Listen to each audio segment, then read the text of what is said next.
नमस्ते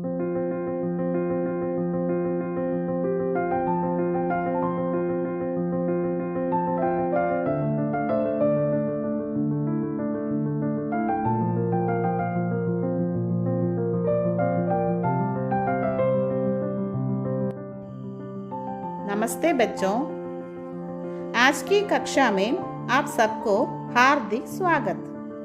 पिछले कक्षा में पिता का प्रायश्चित नामक अरुण गांधी का संस्मरण के पहले भाग का परिचय किया था। पहले भाग में हमने चर्चा किया है कि जब अरुण गांधी 16 साल का था तब वह अपने माता पिता के साथ दक्षिण अफ्रीका में अपने दादाजी महात्मा गांधी द्वारा स्थापित किए गए एक आश्रम में रहता था। आश्रम शहर से बहुत दूर रहने के कारण वहां उनके लिए कोई पड़ोसी नहीं थे। इसलिए अरुण गांधी और उसके 2 बहनें हमेशा शहर जाने के इंतजार में रहते थे। एक दिन पिताजी ने अरुण गांधी से कहा कि उन्हें कार से शहर ले जाने के लिए। उनको वहां पूरे दिन एक मीटिंग थे। तब माँ ने सामान लाने के लिए एक लंबी लिस्ट अरुण गांधी को दिया। आगे देखिए बच्चों, संस्मरण पिता का प्रायश्चित। शहर में मुझे पूरा दिन बिताना था, इसलिए पिताजी ने मुझसे वहां कई बकाया कामों को पूरा करने को कहा। इसमें कार की सर्विसिंग भी शामिल थी।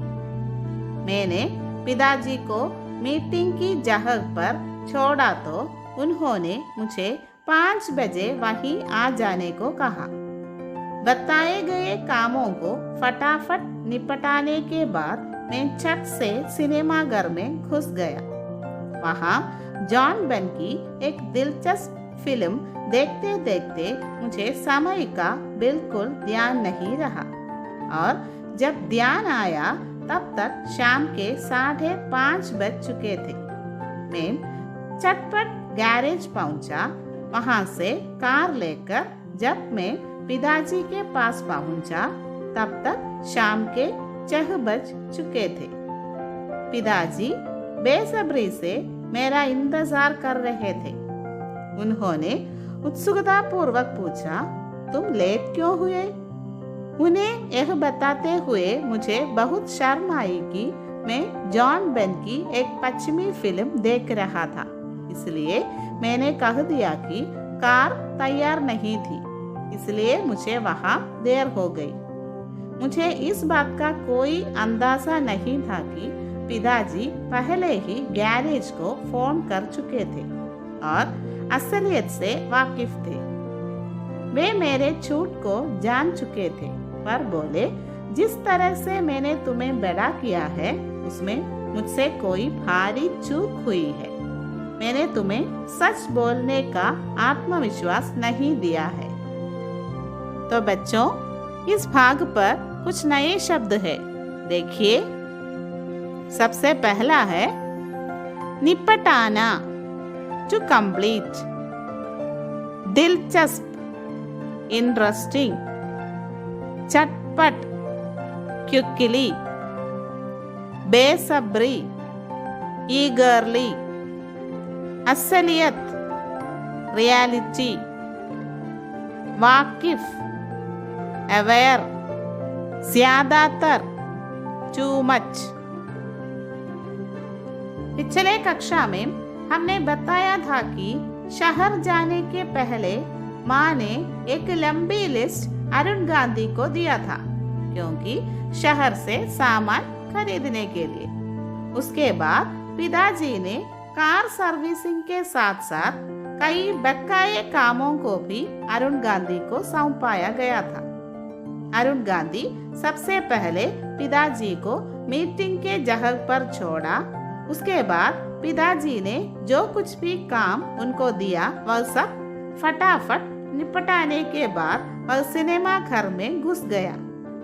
जॉन बेन की एक दिलचस्प फिल्म देखते अरुण गांधी को समय का ध्यान बिल्कुल नहीं रहा। जब उसे होश आया तो तब तक शाम के 5:30 बजे हो चुके थे। पिताजी ने अरुण गांधी से 5 बजे वहीं आ जाने को कहा था, लेकिन अरुण गांधी गैरेज से कार लेकर जब पिताजी के पास पहुंचा तो तब तक शाम के 6 बजे हो चुके थे। पिताजी बेसब्री से अरुण गांधी का इंतजार कर रहे थे। उन्होंने उत्सुकता पूर्वक अरुण गांधी से पूछते हैं कि तुम लेट क्यों हुए। तब यह बताते हुए अरुण गांधी को बहुत शर्म आई कि उन्होंने जॉन बेन की एक पश्चिमी फिल्म देख रहा था। इसलिए अरुण गांधी पिताजी से कह दिया कि कार तैयार नहीं हुए, इसलिए वहां देर हुई।